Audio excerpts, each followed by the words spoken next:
Så her i vores endelige produkt vil vi gerne, for at afslutte landbrug, så vil vi gerne opstille et forsøg, som man kan bruge til at fremstille ammoniak. Yes. Fordi landmænd bruger ammoniak som næringszoner for at kunne øge plantens vækst. Det er fordi, at ammoniak spiller en vigtig rolle i nitrogens kredsløb. Og det er det så den kemiske formel, vi tager brug af. Det består af ammoniakklorid, blandet sammen med noget calciumhydroxid. Når vi så opvarmer det, så får vi så calciumklorid, ammonium og vand. Og calciumklorid, det er vores restprodukt sammen vand, men det her det er det endelige produkt, vi vil have. Yes. Og så er vi nået til vores hypotese, og i ordnet ord, så er den, jo mindre vand der er, jo mere basis bliver opløsningen.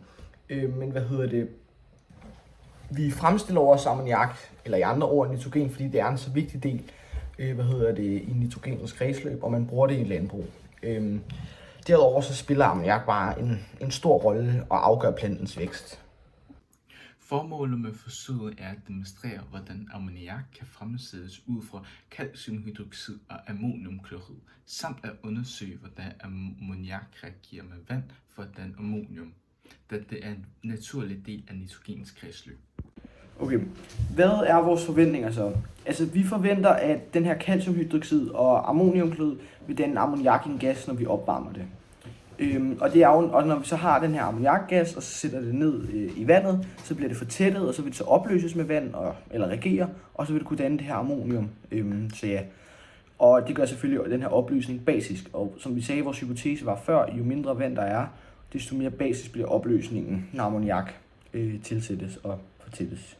Og så er vi nået til vores variabler, og vi har en uafhængig variabel, og den, det er jo den vi ændrer, det er jo hvor meget vand der bliver tilsættet i de her opløsninger. Og så har vi vores afhængige variabler, det er dem vi måler, det er hvor meget ammoniumgas vi får, og så hvad pH-værdien så er af den her ammoniumopløsning. Og de konstante variabler er jo selvfølgelig hvor meget calciumhydroxid og hvor meget ammoniumklorid der bliver tilsættet, og så hvor meget vand der er i den selve opløsning vi opvarmer. I nitrogens kredsløb bliver nitrogen først fikseret af blødplanter eller ammoniakbakterier, hvor de omdanner nitrogen til ammoniak. Når ammoniakken kommer i kontakt med vand, omdannes det til ammoniumioner, præcis som i vores undersøgelse. Hvis jorden ikke er fugtig nok, kan en del af ammoniakken fordampe, hvilket fører til ammoniaktab og kan forurene miljøer gennem både luften og undergrunden. Nu stiller jeg forsøget. Har vi så den her opblanding, vi gerne vil have opvarmet. Den består af 2 ml calciumhydroxid og 1 ml ammoniumklorid. Og den sætter vi simpelthen bare her fast på det her stativ.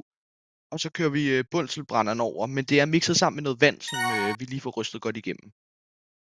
Her har vi 3 PT-skåle. Den til venstre har lidt vand, den i midten har meget vand, og den til højre har en rigtig mængde af vand.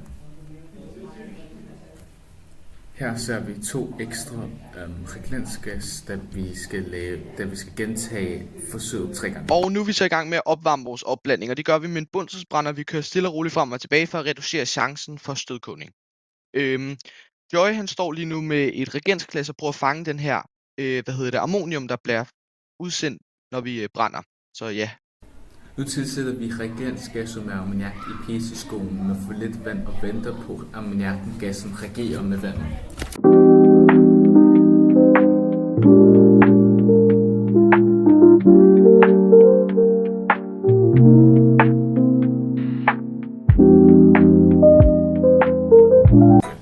Og så tilføjer vi igen det her reagensglas med ammoniak, og det er så ned i PT-skålen med for meget vand.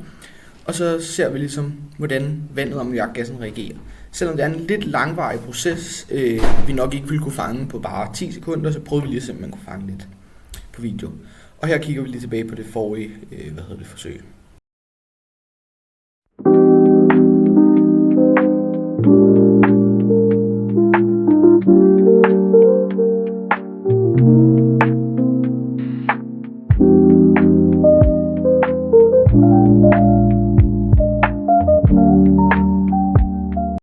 Og nu sætter vi altså den sidste ammoniumsgas, vi har opfanget i den tilpasse mængde af vand, og så venter vi til, at ligesom alt ammonium har blandet sig med vandet.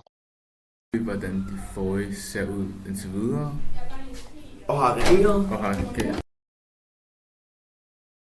Nu ser vi vandet efter 5 minutter, og nu er vi klar til at måle pH-værdien af vandet. Og den her proces, den sker også naturligt faktisk i nitrogenens kredsløb.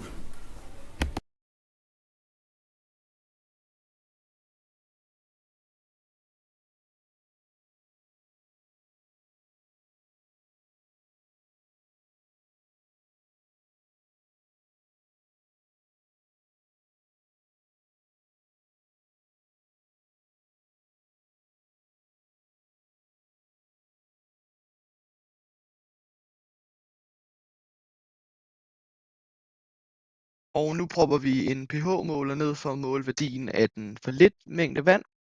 Og den kan vi se, den ser grøn ud her på videoen, men den er faktisk meget blå, og den har faktisk en pH-værdi på 9, hvilket er ret basisk. Nu ser vi en petskål med meget mængde af vand. Nu dypper vi vores pH-papir i. Som I kan se, så er farven meget basisk, men tæt på at være neutral.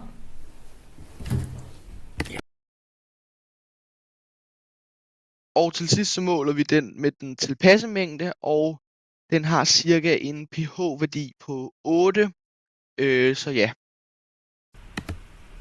Okay, så vores data det viser altså, at opløsningen i petriskålen med 1,9 ml vand havde en pH-værdi på 9 til 10. Og det indikerer selvfølgelig, at den har været en meget basisk opløsning. Derimod havde petriskålen med 2,3 ml vand, og den med 3 ml vand faktisk den samme pH-værdi, hvilket tyder på, at øget vandmængde nødvendigvis ikke har sænket den her pH-værdi yderligere. Vores resultater stemmer ikke med vores hypotese. Vi forventede, at jo mindre vand der var, desto mere basisk vil opløsningen blive. Mens den mindste vandmængde faktisk reducerer i en høj pH-værdi, var der ingen forskel mellem de to større vandmængder. Vi tror, at en bestemt mængde af vand er nødvendigt for, at ammoniakken bliver opløst effektivt, eller en variation i ammoniakopsamlingen, som vil påvirke pH-resultatet. Vores undersøgelse er vigtig for landmænd rundt omkring i verden, da de kan bruge den til at vurdere, hvor fugtig jorden er, og dermed optimere brugen af ammoniak som gødning. Hvis jorden har den rette fugtighed, kan landmænd undgå, at ammoniak fordamper unødvendigt, da det er en gas og kan blive tilgængelig for planter, når den er opløst i vand. Kunstgødning spiller også en stor rolle i det moderne landbrug, men det medfører også en masse miljømæssige udfordringer. F.eks. udvaskningen af nitrater eller ammoniakfordampning. Hvis for meget ammoniak fordamper, går de her næringsstoffer simpelthen tabt, og det kan også både medføre nogle økonomiske problemer, ud over de allerede miljømæssige problemer. Landbruget kan bruge vores undersøgelse til at justere gødningsmængden for at undgå overgødsning, optimere vandningsteknikker for at fastholde ammonium i jorden og anvende mere bæredygtige gødningsmetoder for at minimere ammoniaktabet og forurening. I fremtidens bæredygtige landbrug arbejder man på præcisionsgødskning, hvor gødningen tilføjes i rette mængder på de rette tidspunkter. Dette hænger direkte sammen med vores undersøgelse, da jordfugtighedens betydning for ammoniakfordampning kan hjælpe landmændene med at tilpasse deres gødningsstrategier og sikre en mere effektiv anvendelse af ammoniak.